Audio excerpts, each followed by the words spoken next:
mundo troulala por onde imos polas rúas de Lugo. Non me digades este grupo de pandereiteiras que están dando todo, que están cantando, que están tocando pa aquí pa xente, xente que está gozando moitísimo. Que tal? De onde vides?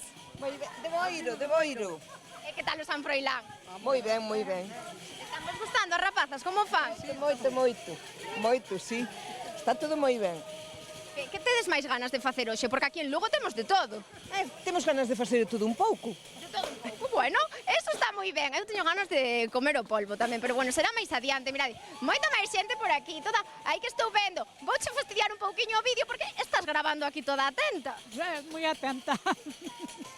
Gustache o San Froilán? Sí, hombre, como non. Eres de Lugo? Sí. Entón festexando o patrón. Eso es, festexando o patrón, claro que sí. Porque aquí a xente de Lugo que prefire, o San Froilán ou o Ar de Lugo?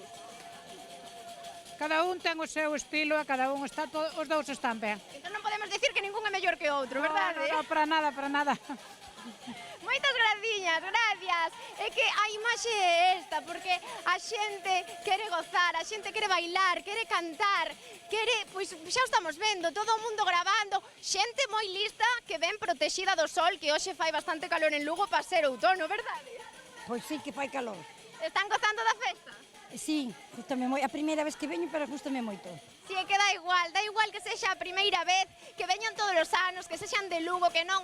Saben o que vou facer? Voume cambiar, porque o traxe tradicional é maravilloso, é fermosísimo, pero está me dando unha pouquiña de calor e no San Froilán tamén queremos vivir esas casetas do polvo, queremos ver esa outra parte, así que voume cambiar e, mentres tanto, imos a continuar, imos á Feira de Gando, que tamén é unha pasada.